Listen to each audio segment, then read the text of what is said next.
આઈસીએમઆઈ દ્વારા જૂન 2026માં યોજાયેલી સીએમએ ઇન્ટરમીડિયેટ અને સીએમએ ફાઇનલ પરીક્ષાના પરિણામો જાહેર થયા છે, જેમાં સુરતની સિમ્પલી શિક્ષા કોચિંગ ક્લાસીસના વિદ્યાર્થીઓએ રાષ્ટ્રીય સ્તરે ઉત્કૃષ્ટ દેખાવ કરી શહેરનું ગૌરવ વધાર્યું છે. સંસ્થાના ડિરેક્ટર તરુણ અગ્રવાલના માર્ગદર્શન હેઠળ શિખા રાજુભાઈ પરમાણીએ સીએમએ ઇન્ટરમીડિયેટમાં ઓલ ઇન્ડિયા રેન્ક 20 મેળવી નોંધપાત્ર સિદ્ધિ હાંસલ કરી છે. સીએમએ ફાઇનલમાં નંદન પટેલ 800માંથી 492 ગુણ અને લિપિ મહેતાએ 478 ગુણ મેળવી સફળતા મેળવી હતી. આ ઉપરાંત સંસ્થાના અન્ય ઘણા વિદ્યાર્થીઓ પણ પરીક્ષામાં પાસ થયા છે. આ વર્ષે સીએમએ ઇન્ટરમીડિયેટનું પાસિંગ રેટ 67.14% અને સીએમએ ફાઇનલનું પાસિંગ રેટ 62.7% રહ્યું છે. સિમ્પલી શિક્ષા છેલ્લા 8 વર્ષમાં સુરતમાં માત્ર સીએમએ કોચિંગ આપતી વિશેષ સંસ્થા તરીકે કાર્યરત છે. આ 8 વર્ષમાં સંસ્થાના વિદ્યાર્થીઓ કુલ 45 ઓલ ઇન્ડિયા રેન્ક મેળવી સંસ્થાને વિશિષ્ટ સ્થાન અપાયું છે. સંસ્થાના શિક્ષક મંડળ દ્વારા તૈયાર કરાયેલ અભ્યાસક્રમ આધારિત પુસ્તકો ટેક્સ સમાન પબ્લિકેશન દ્વારા પ્રકાશિત થાય છે, જે દેશભરના સીએમએ વિદ્યાર્થીઓ માટે ઉપયોગી સામગ્રી તરીકે લોકપ્રિય છે. ડિરેક્ટર તરુણ અગ્રવાલ તમામ સફળ વિદ્યાર્થીઓને અભિનંદન આપી કહ્યું કે આ સફળતા વિદ્યાર્થીઓની મહેનત, યોગ્ય માર્ગદર્શન અને શિસ્તબદ્ધ તૈયારીનું પરિણામ છે. તરુણ અગ્રવાલ, સિમ્પલી શિક્ષા કોચિંગ ક્લાસીસનો ઓનર અને ડિરેક્ટર. આજે સીએમએ ઇન્સ્ટિટ્યૂટે ઇન્ટરમીડિયેટ અને ફાઇનલનું રિઝલ્ટ જાહેર કર્યું છે, જેમાં ઘણા બધા સ્ટુડન્ટ્સ પાસ થયા છે. આપણા ત્યાંથી ઇન્ટરમીડિયેટમાં શિખાએ ઓલ ઇન્ડિયા 20th રેન્ક હાંસલ કર્યો છે. એના સિવાય ઘણા બધા લોકો સીએમએ થયા છે અને ઇન્ટરમીડિયેટ પાસ થયા છે. સર, આટલું સારું રિઝલ્ટ આવ્યું છે, ઓલ ઇન્ડિયા રેન્ક આવ્યો છે આપણી ક્લાસીસનો, એવી કઈ પદ્ધતિઓ છે જે ભણાવવામાં આપણે વિદ્યાર્થીઓને મદદરૂપ થાય છે? નોર્મલી આપણે કન્સેપ્ચ્યુઅલ ક્લેરિટી પર ફોકસ કરતા હોઈએ અને રેગ્યુલર બેસિસ પર ટેસ્ટ કન્ડક્ટ કરીએ, જેનાથી સ્ટુડન્ટ્સને એક્ઝામ ઓરિએન્ટેડ પ્રેક્ટિસ મળે. અને મારા હિસાબે આ એક મેજર રીઝન છે કે જેનાથી રિઝલ્ટ સારો આવે છે. વિદ્યાર્થીઓ પણ કેવી રીતે તમારી સાથે અટેચ હોય છે, તમારી વાતોને ધ્યાનથી સાંભળતા હોય છે, જેને કારણે આટલું સારું રિઝલ્ટ આવી છે? સ્ટુડન્ટ્સ મોસ્ટલી કેવું હોય કે આપણે જે પ્રકારે એ લોકોને ગાઈડ કરતા હોઈએ એ લોકો એ વસ્તુ ફોલો કરે.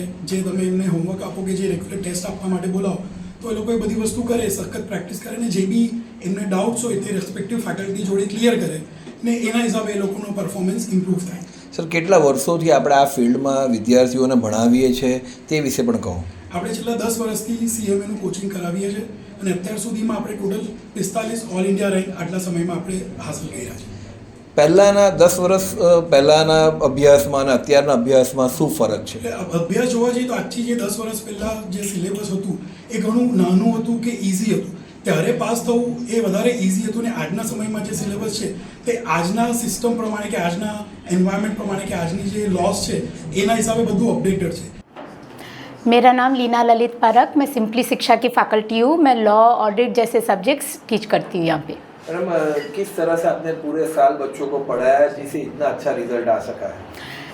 पढ़ाया तो हमने नॉर्मल है, बस इतना है कि बच्चे जहाँ भी डाउट्स पूछ रहे हैं, कुछ भी ऐसे उनको क्लैरिटी चाहिए किसी चीज़ में, तो हमने उस चीज़ पे ज़्यादा फोकस दिया है, इम्पोर्टेंस दे रखी है एंड स्पेसिफिकली जो थोड़े टिपिकल टॉपिक्स हैं उन पे थोड़ा प्रेशराइज ज़्यादा किया हम लोगों ने. मैम, दूसरों से सिंपली शिक्षा किस तरह से अलग है? यहाँ पे हम लोग पर्सनली फोकस भी करते हैं. जैसे अगर बाई चांस बैचेस कंप्लीट हो गए हैं, बैचेस कंप्लीट हो गए उसके बाद मिलना नहीं भी हो रहा तो बच्चे फ़ोन करके या मैसेजेस करके कम्युनिकेट कर सकते हैं, तो उनको विद इन सम टाइम हम लोग रिप्लाई कर ही देते हैं कि भाई मतलब जो भी उनके क्लैरिटी डाउट सब कुछ क्लियर रहता ही है. बच्चे पहले से ज़्यादा फास्ट हो गए जिससे इतना अच्छा रिजल्ट आ सकता है? हाँ, वो तो है, बच्चे ज़्यादा स्मार्ट हो भी गए हैं. पहले वाले बच्चे थोड़े उस टाइम एआई जैसी चीज़ नहीं थी, तो अब ये सब चीज़ों का भी फ़र्क पड़ गया है, तो स्मार्टर जनरेशन. आप जो बच्चे नहीं पास हो सके उनको क्या मैसेज देना चाहेंगे? इट्स ओके, फेलियर सक्सेस तो ठीक है, दोनों होता रहेगा. इस बार थोड़ी और मेहनत करके क्लियर कर लेंगे. हेलो, मैं बॉस्की जरीवाला हूँ, सीएमए बॉस्की जरीवाला, और मैं सिंपली शिक्षा की फैकल्टी हूँ. इंटर फाइनल फाउंडेशन सभी स्टेज पे मैं पढ़ाती हूँ और हमारे यहाँ पर्टिकुलर कंसेप्चुअल क्लैरिटी के ऊपर ज़्यादा फोकस किया जाता है और स्टूडेंट्स को एंथुजियास्टिक किया जाता है कि अगर उनको कोई डाउट्स हों तो वो ओपनली पूछ सके. ऐसा नहीं कि कुछ घबराहट में वो कुछ नहीं पूछे, वैसा नहीं हो. ચંદન, આ તારો અત્યારે શું રિઝલ્ટ આવ્યું છે અને તું સિમ્પલી શિક્ષામાં આજે તારું રિઝલ્ટ આવ્યું છે એનો શ્રેય તું કોને આપે છે?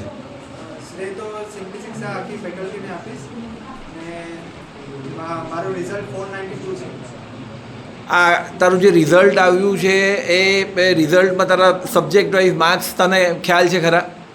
એક્યુરેટલી તો નથી ખ્યાલ, પણ હાઈએસ્ટ 84 છે SPM. અને તારું તને એવો વિશ્વાસ હતો કે તારા આટલા માર્ક્સ આવશે જ? એકચ્યુઅલી નતો, પણ આવી. આખા વર્ષ દરમિયાન કેટલા કલાક તે સિમ્પલી શિક્ષામાં તું ભણ્યો અને ઘરે કેટલા કલાક ભણ્યો તે વિશે પણ કહો. એકચ્યુઅલી હું અહીંયા ફિઝિકલ સ્ટુડન્ટ નથી, ઓનલાઈન સ્ટુડન્ટ છું સિમ્પલી શિક્ષાનો, ને એમાં બી સારું એવું સપોર્ટ હતું. એકચ્યુઅલમાં મેં એક્સટેન્ડેડ ટાઈમ બી રિક્વેસ્ટ કરેલી સરને, જે મને મળી ગઈ. ઓનલાઈનમાં આપ કેવી રીતે અભ્યાસ કરતા હતા અને એનાથી આપને શું ફાયદો થયો? લકીલી મને એવો કંઈ ડાઉટ મતલબ આવ્યો નથી કે મને આમ પૂછવું પડે. એ ફર્સ્ટ ટાઈમ ફર્સ્ટ ગો ગયો. આગળ શું બનવા માંગો છો આપ? પ્રેક્ટિસમાં જવાનું. આપનું નામ? મારું નામ લિપિ હિરેન મહેતા છે. તો શું રિઝલ્ટ આવ્યું છે આજે? મારું 800માંથી 478 આવ્યા છે.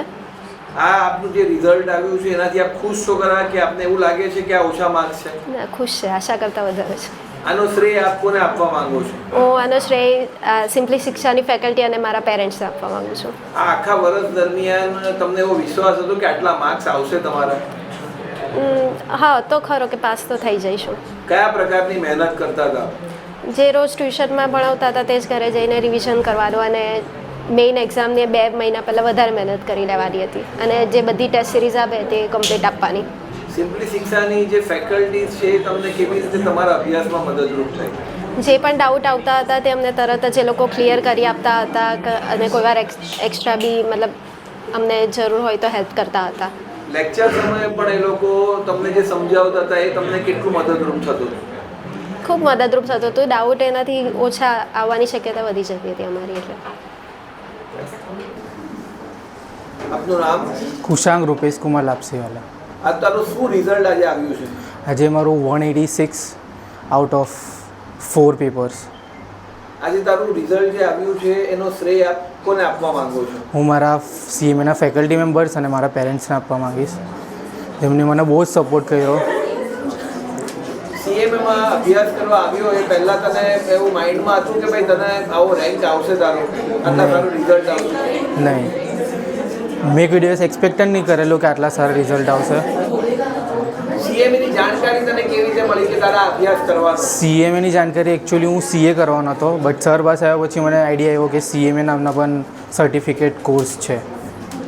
પછી સરે મને ગાઈડ કર્યું કે આ લેવાય એવું છે, તો મેં CMA ઓપોર્ચ્યુનિટી ટ્રાય કરી. આખા વર્ષ દરમિયાન કરોડ સરનો સપોર્ટ અને બીજા ફેકલ્ટીનો સપોર્ટ તને કેવો રહ્યો? ખૂબ સર પહેલેથી જ બહુ સારો સપોર્ટ કરે છે બધી જ વસ્તુમાં. અગર લો ફીલ કરે તો સર સાથે 2 ઘડી વાત કરીએ તો એવું લાગે કે ના, આપણે ટ્રાય કરી શકીએ છીએ, હજુ પોતાને પુશ કરી શકીએ છીએ. ને લીના મેમ ને બોસ્કી મેમ બધા જ ફેકલ્ટી બહુ સારા છે.